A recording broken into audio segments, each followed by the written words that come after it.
Certo. Bom, independente das áreas, os dois como economistas hoje no programa. É isso aí. Comemorando o Dia do Economista, 13 de agosto, eu estou com Fernando Soares e Marcelo Carré para falar sobre os desafios da economia brasileira, mas também em um ano político, que tem bastante questão polêmica envolvida. Fernando, eu gostaria de começar com você. Em relação à evolução da economia nos últimos anos, qual que é a tua linha de pensamento ou quais são os conceitos que você pode nos trazer? Olha, primeiramente gostaria de agradecer o convite, de participar do programa Teoria e Prática. E analisando a história econômica nos últimos 20 anos, 25 anos, ou seja, na nova república, praticamente todos os presidentes tiveram uma contribuição importante na economia brasileira. Então, de maneira geral, o presidente Collor, apesar de todo mundo conhecer pelo fato negativo do confisco da poupança na década de 90, ele teve uma contribuição muito importante na abertura comercial. O Brasil foi, pela primeira vez, eliminando aquele pensamento de substituição de importações. Então, isso foi muito importante para o Plano Real, que veio em julho de 94, como instrumento de ancoragem cambial. Então, ajudou a estabilizar a inflação. No governo Fernando Henrique, tivemos um choque de estabilização. O Brasil tinha uma doença chamada inflação, na qual foi finalmente controlada com um remédio amargo, um remédio de altas doses de taxa de juros, ancoragem cambial, ou seja, sofrendo influência de produtos importados concorrendo no mercado nacional para poder segurar o preço. E depois tivemos o governo Lula, 8 anos de governo Lula, que contribuiu, sim, com a distribuição de renda e o crescimento econômico. E agora, mais recentemente, temos uma economia mais nebulosa que vamos discutir com mais calma. Com a questão da Dilma. Com certeza. Eu queria passar para o Carré, porque eu sei que o Carré trouxe alguns números que se relacionam a esse crescimento, principalmente de FHC, Lula e Dilma. Qual que é essa ideia? Porque eu sei que os números são um tanto esquisitos. Perfeito, vamos lá. Eu trouxe alguns números de evolução do PIB, do Produto Interno Bruto, nos governos do Fernando Henrique Cardoso, no governo do Lula e no governo da Dilma. Lembrando que o PIB nada mais é do que o somatório de todos os produtos e serviços finais produzidos em determinado período de tempo. Então, geralmente, a gente trabalha com um PIB anual, apesar dele ser calculado para cada trimestre. O PIB nada mais é do que o somatório da riqueza que o país gerou. Então, é uma medida muito usada pelos economistas para analisar a economia, a atividade econômica. Apesar de ter algumas limitações, é a medida mais usada. No governo do Fernando Henrique Cardoso, como o professor Soares já mencionou aqui, a gente teve um crescimento relativamente baixo, então uma taxa média de crescimento de 2,3% ao ano. Certo? Então eu peguei nos 8 anos e calculei uma taxa média de crescimento ao ano, de 2,3%.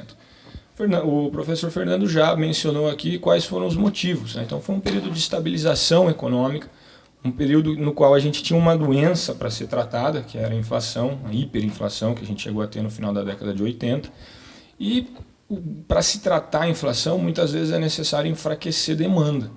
Então, utilizaram-se aí alguns antídotos, alguns remédios que foram amargos do ponto de vista de crescimento macroeconômico, como, por exemplo, aumentos na taxa de juros, certo? Então, incentivo às importações, como forma de reduzir os preços dos produtos dentro da economia brasileira. Foi muito bem sucedido o Plano Real. Então, veja bem, a gente teve um crescimento relativamente baixo, mas a gente conseguiu resolver o que era o nosso problema naquele momento. E praticamente preparou para o governo Lula. Perfeito, preparou a casa para o governo Lula. Certo? Então, a ideia de metas de superávit primário, depois no segundo mandato do Fernando Henrique Cardoso você tem o câmbio, você sai de um período de câmbio fixo para o câmbio flexível, uma transição também importante, certo?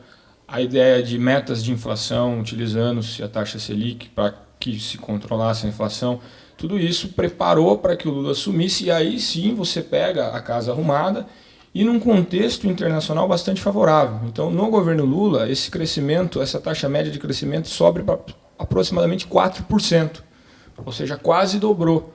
Mas total mérito do Lula, o Lula foi muito melhor que o Fernando Henrique? Não. Ele assumiu a economia, uma economia arrumada, vamos dizer assim, e num cenário externo favorável. Então, um crescimento muito forte da economia mundial, ou seja, dos outros países, um cenário de preços favoráveis das commodities que o Brasil exporta. Então, tudo isso impulsionou o crescimento econômico no governo Lula, que foi, para os nossos padrões, foi relativamente alto. Apesar de alguns economistas falarem que o Brasil deveria crescer 5% ao ano. Mas a gente nunca consegue chegar nesse número. Numa comparação, realmente foi bem alta, foi muito boa, muito positiva. Sim, mas pensando que a casa foi arrumada e aí você entra numa casa que já está arrumada, fica mais fácil você fazer a casa funcionar. Então, e aí fica aquela dúvida, porque se a casa estava arrumada e ele colocou um crescimento ou apresentou um crescimento bastante significativo, como ficou para Dilma? Pois é, aí como o professor Fernando já mencionou, a gente está passando por um período de inflexão. A Dilma, ela pega o governo com uma taxa de crescimento de aproximadamente 4%, sem o fantasma da inflação, sem os problemas de desequilíbrio externo que a gente tinha quando da implementação e da execução do Plano Real. FHC. Ou seja, estava tudo mais ou menos funcionando bem e ela derruba a taxa de crescimento econômico de 4% para 2,01%. Pela metade, caiu pela metade. E essa era a expectativa? Essa não é. Aí um dos principais problemas na minha concepção. Quando a Dilma assumiu, anunciava-se que o PIB ia crescer a taxa média de 4%, 5% ao ano. E o que a gente notou foi que ele está crescendo a metade, menos do que a metade disso. Então isso já é um problema, que criou desconfiança nos agentes econômicos, ou seja, nos empresários e consumidores. Olha, eu falo para você, fica tranquilo que a gente vai crescer 5% ao ano. E aí, terminado o primeiro ano, a gente cresce 2%. Você fala, poxa, não dá para acreditar muito no que esse cara está falando. Então, aí começa a criar um cenário de expectativas pouco favoráveis com relação ao governo que está comandando a política econômica. Bastante negativas. Eu até não quero entrar agora na questão de expectativas, porque nós vamos falar sobre isso. Mas nessa atual conjuntura, com a Dilma trazendo uma expectativa talvez maior, ou o cenário numa expectativa maior, e ela trouxe um crescimento menor. Na visão de vocês, enquanto economistas, vocês acham que o ideal seria então trazer uma expectativa mais plausível, menor, para depois superar? Perfeito. Toma cuidado com o que você vai anunciar. Olha, é muito complicado você cravar um número muito alto e depois não conseguir atingi-lo. Porque você está sinalizando para os agentes econômicos que você não é capaz de cumprir a sua palavra. Então eu acho mais viável e mais confiável você anunciar algo mais plausível, mais parcimonioso, e se você superar aquele número, ótimo, você gera uma expectativa favorável. Portanto, na minha visão, sim, ser um pouco mais realista. Não criar, não tentar vender sonhos, e sim vender o que de fato está acontecendo. Sim, sem dúvida. Tem até uma questão que eu gostaria de continuar com você, Carré. Taxas de juro baixando. Eu sei que agora já teve uma mudança aí no mercado, mas por que ela está baixando ou estava baixando e a economia não melhora? Veja bem, uma das formas que o PT, que os dois governos do PT, o governo Lula e o governo Dilma, eles utilizaram para se promover o crescimento econômico foram políticas fiscal e monetária expansionistas. Certo? Então, política fiscal expansionista, em suma, são aumentos dos gastos do governo. Então, o governo participando, como um propulsor do crescimento econômico, gastando mais, impulsionando a atividade econômica. E política monetária expansionista, redução da taxa básica de juros, da taxa Selic. Quando você reduz taxa de juros, o que acontece? Você torna o crédito, que é um instrumento financeiro muito importante, você deixa ele mais barato. Então você sinaliza para os agentes o seguinte, olha, está mais barato tomar crédito. Então fica mais barato para as empresas tomarem crédito para realizarem os seus investimentos e também fica mais barato para os consumidores tomarem crédito para consumirem, para principalmente bens de consumo durável, que geralmente a gente parcela, a gente usa o mecanismo do crédito. O que aconteceu? Quando a Dilma começou a reduzir a taxa Selic, tentando fazer com que aumentassem os investimentos, aumentasse o consumo e, consequentemente, aumentasse o crescimento econômico, a gente já estava vivendo uma situação de pouca confiança entre os agentes econômicos. Então, veja bem, não adianta nada eu deixar o crédito mais barato se as pessoas não estão propensas a tomar crédito. Então, as empresas não estavam confiantes com relação ao futuro da economia, portanto, não viam vantagem em investir mais, mesmo com um crédito mais barato, e os consumidores já com nível de endividamento relativamente alto, porque a gente já vinha crescendo baseado em consumo nos últimos anos, certo? E também com um pouco de desconfiança com relação a isso. Então, o efeito foi simplesmente aumento da inflação. Não teve crescimento econômico e teve uma aceleração inflacionária nesse contexto. Posso chamar de um erro de estratégia do governo, por hora? Um erro de estratégia do governo de tentar continuar estimulando demanda, de tentar continuar estimulando o lado da demanda, né, quando que está na hora da gente começar a pensar em problemas de oferta, principalmente em problemas de baixa produtividade. Então tá na hora da gente mudar a chave. A gente cresceu muito baseado em demanda. Em um contexto de demanda reprimida, em um contexto de alta taxa de desemprego, conseguimos crescer no governo Lula com instrumentos de estímulo à demanda. Mas acabou. A nossa taxa de desemprego já veio para o menor nível da série histórica. As nossas famílias, né, que vinham das classes D e E conseguiram se inserir na classe C, ou seja, teve uma inserção social boa.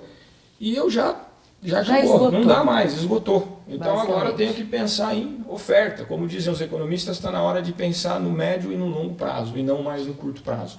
Tá. Como nós estamos no ano político, e eu acho que o assunto é bem dentro desse caminho, e eu gostaria então de falar, já que nós estamos nesse assunto, com o Soares, que já trabalhou no mercado financeiro, de uma questão bastante recente e polêmica, que foi o caso do Santander. Mas a gente fala no próximo bloco. O Teoria e Prática volta já.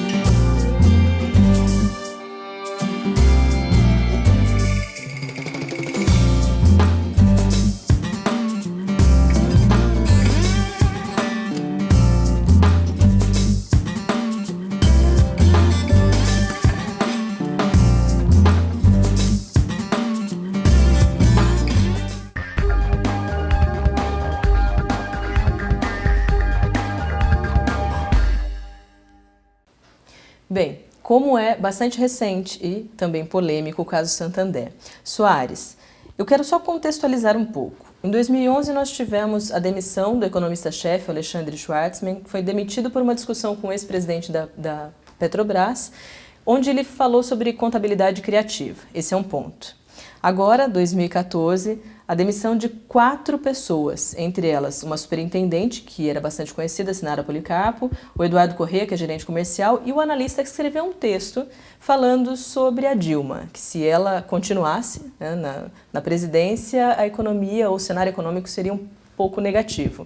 Qual que é a sua visão em relação a essas demissões, aos pensamentos desses analistas e a esse cenário de fato? Olha, Érica, é um episódio lamentável do governo interferindo na opinião do mercado e das pessoas, né? Normalmente eu não gosto de comentar questões partidárias, mas nesse caso eu me sinto bastante confortável, porque eu já participei dessas análises mais de uma dezena de vezes. O que aconteceu? A polêmica surgiu com o ex-presidente Lula, né, dando a declaração que a analista do Banco Santander não sabia nada de economia, de governo Dilma, e deveria ser demitida, né? E o que a analista do Santander fez? Ela fez uma análise das expectativas da economia para poder suportar as decisões de investimento dos seus clientes. É muito comum esse tipo de análise no mercado financeiro, né?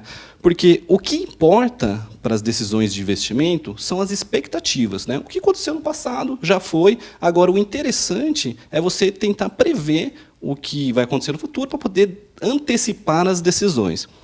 E o que ela disse não foi nada de muito anormal, muito diferente. Por quê?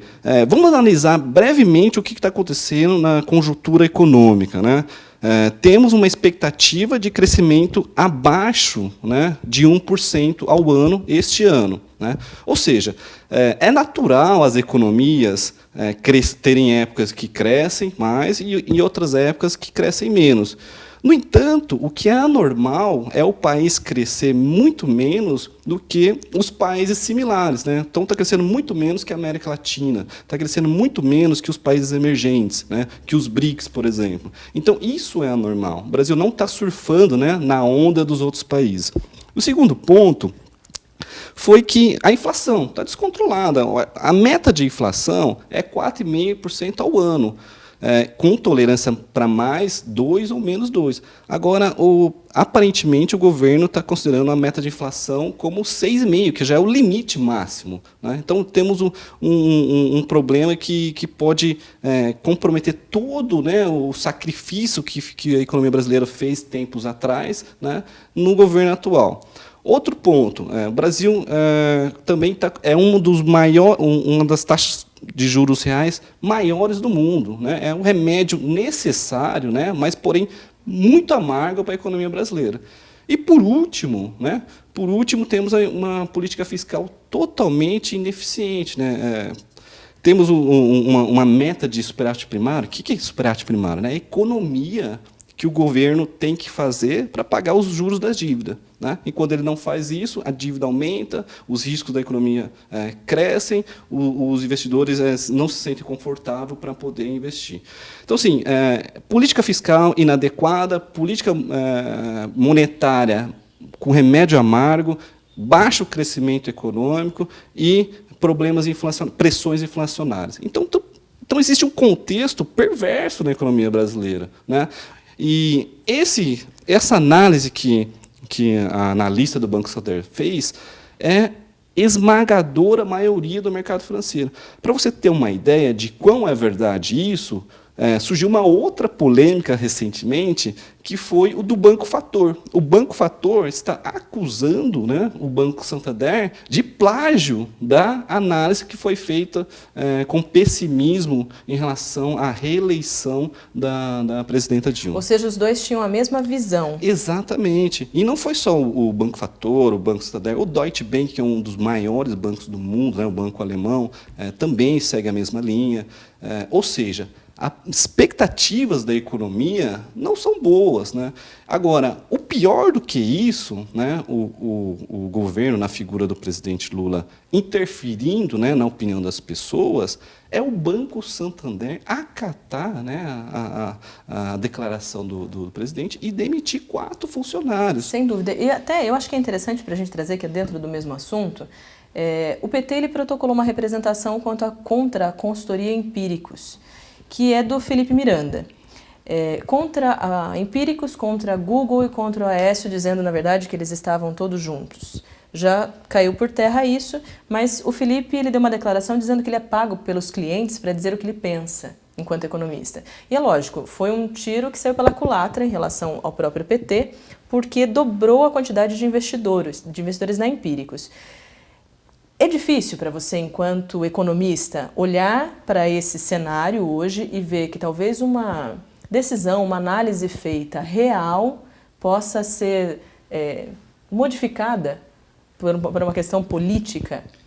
Olha, o que interessa para o cliente, o que esses analistas, seja da Empíricos, seja do banco de investimento, o que eles fazem? Eles fazem análises para poder suportar as decisões de investimentos dos clientes, né? E eu, como cliente, o que eu quero? Eu quero que o banco fale a verdade, né? Existe risco? Existe. Se a economia brasileira continuar na mesma estratégia que o professor Carrer já falou, já se esgotou o modelo econômico, né, já está dando sinais que não existe mais a possibilidade de continuar nessa mesma estratégia, vai haver fuga, né, de investimentos para outros países, ou as pessoas vão deixar de investir porque está mais arriscado, existe um risco com bastante probabilidade que aconteça de que os investimentos não vão bem. Então, sim, o que importa para o investidor é as expectativas. E se ele não acreditar que as expectativas estão boas, ele não vai investir. E se os empresários não investem, não geram mais empregos, não geram mais faturamento, não geram mais crescimento da economia. E aí uma questão de confiança também nesses analistas, nos próprios economistas, porque o investidor ele precisa confiar. Com certeza, com certeza. Eu acho que o papel do analista tem que ser um papel de bastante isenção, né? Mas um bom economista que tem plena noção da conjuntura atual, que consegue avaliar os dados atuais, consegue perceber que a economia não está indo bem. Não né? precisa nem de muita análise. Exato, exato. Certo. Em relação a isso, Carré, falamos de vários pontos até negativos. Pontos positivos. O que você enxerga em relação ao atual cenário, à atual conjuntura? Bom, um dos principais pontos positivos e uma das principais bandeiras aí utilizadas pelo governo para fazer sua propaganda, e que não é mentira, foi a geração de empregos. Então, a taxa de desemprego hoje na economia brasileira está em torno de 5%, ou seja, 5% da população economicamente ativa, aqueles que estão procurando emprego, estão desempregados, e foram criados quase 10 milhões de empregos formais nos últimos 8 anos. Certo? Então, isso é um ponto positivo. Mais emprego, melhor distribuição de renda, inserção de pessoas em empregos formais, que passam a ter acesso a crédito, conta bancária, etc. Isso gera uma melhora social significativa. Agora, já olhando com uma lupa um pouco mais crítica, esses empregos que foram gerados, eles foram majoritariamente empregos de baixa produtividade. Então, a Folha de São Paulo está fazendo uma sequência de matérias muito interessantes, mostrando que foram sim gerados muitos empregos, mas gerados muitos empregos que geram pouca riqueza, baixa produtividade, baixa riqueza. Então veja bem, isso ajuda a explicar o paradoxo que a gente está vivendo. A gente está vivendo, no último triênio aí do governo Dilma, uma taxa de crescimento econômico muito baixa, de 2%, junto com isso, uma taxa de desemprego também muito baixa. Veja bem, o desemprego está baixo, tem muita gente trabalhando. Aparentemente, isso deveria gerar uma taxa de crescimento econômico alta, mas não está acontecendo. Por quê? Porque os empregos que estão sendo gerados são empregos de baixa qualificação. Então, são empregos que geram pouca riqueza, que geram pouca produção. E pior, do ponto de vista das empresas, a gente está tendo uma pressão de salários, um aumento no nível de salários. Um aumento no nível de salários com empregos de baixa qualificação e pouca produtividade, isso pode ajudar a alimentar a inflação. Posso dizer então que, mesmo falando em pontos positivos, numa análise mais específica, talvez não sejam tão positivos assim em algumas questões. Poderia ser melhor. Não dá para a gente fechar os olhos para as melhorias sociais que começaram lá no governo Fernando Henrique Cardoso, alguns programas sociais que muita gente acha que começou no governo Lula, não, já começaram antes.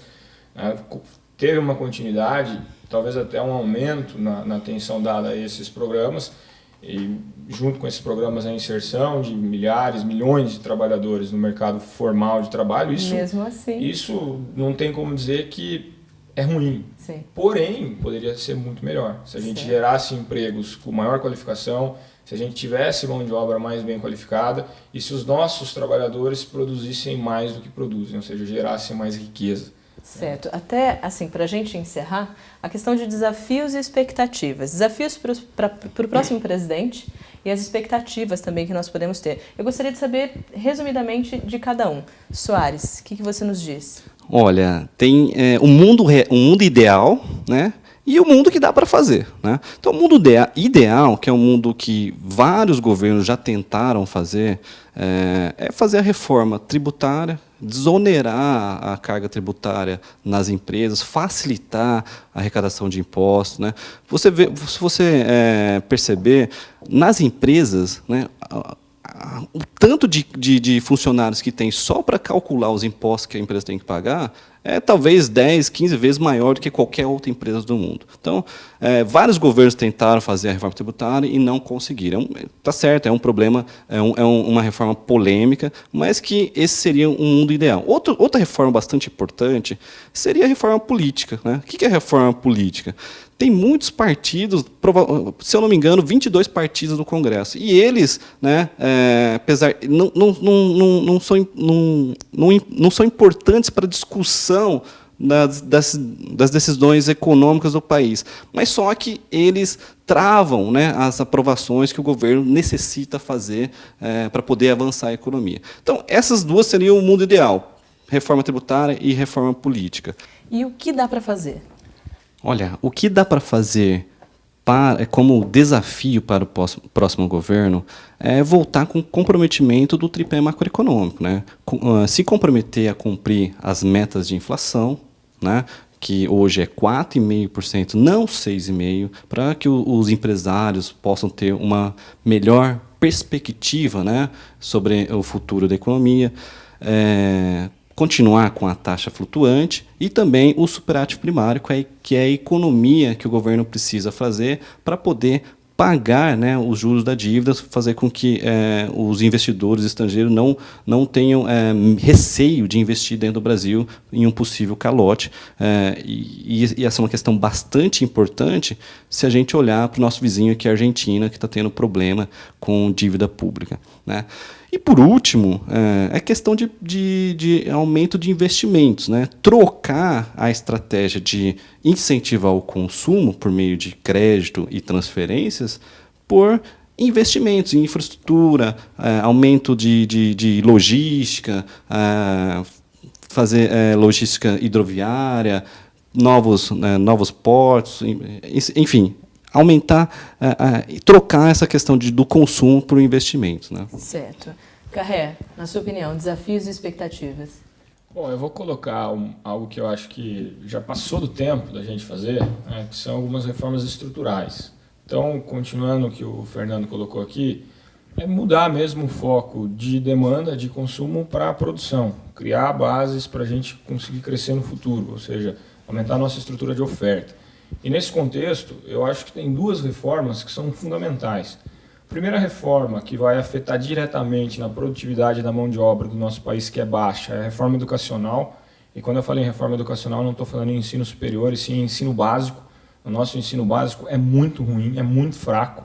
Os nossos alunos ficam sempre entre os últimos na maioria dos exames internacionais que a gente tem, em matemática, física e qualquer outro tipo de matéria. Então, reforma educacional, melhorar o ensino básico. Há exemplos mundo afora a serem seguidos. Um exemplo, né, fatídico e muito citado, muito batido, é o da Coreia do Sul.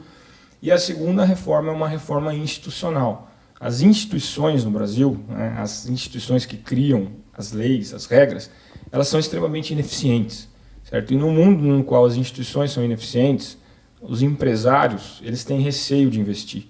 Então, um exemplo de instituição nosso que é muito ineficiente é o sistema judiciário. Um processo no Brasil demora uma infinidade para ser julgado, para chegar num ponto final, numa conclusão. As empresas, como o Fernando já colocou aqui, elas gastam muito dinheiro só para fazer negócio. Não é custo de produção, é custo de transação.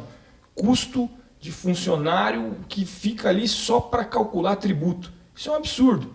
Isso espanta qualquer tipo de investimento. Isso é um entrave à produção. Portanto, eu acho que essas duas reformas elas são fundamentais. Melhorar as nossas instituições, melhorar a qualidade das nossas instituições, ou seja, tornar mais fácil o ambiente de negócios, tornar mais fácil para as empresas investirem, para as empresas fazerem negócios, deixar as coisas mais claras e também melhorar a educação básica. Educação básica. A gente precisa de reforma em nível básico de educação. Então, essas, para mim, são os grandes desafios do nosso próximo presidente. E tomara que daqui 4 ou 8 anos a gente possa voltar aqui para falar que os presidentes fizeram isso. Certo? Acho que vai melhorar muito a vida de todo mundo. Maravilha. Só que eu não quero que demore 4 anos para a gente ter esse bate-papo de novo. Eu sei que vocês podem contribuir muito e vários outros casos virão, onde vocês também poderão fazer diversas análises no Teoria e Prática. Obrigada pela presença, Marcelo. Obrigada, Fernando. É isso aí. Para quem tiver alguma dúvida ou sugestão, teoriaeprática@uniararas.br. Até a próxima.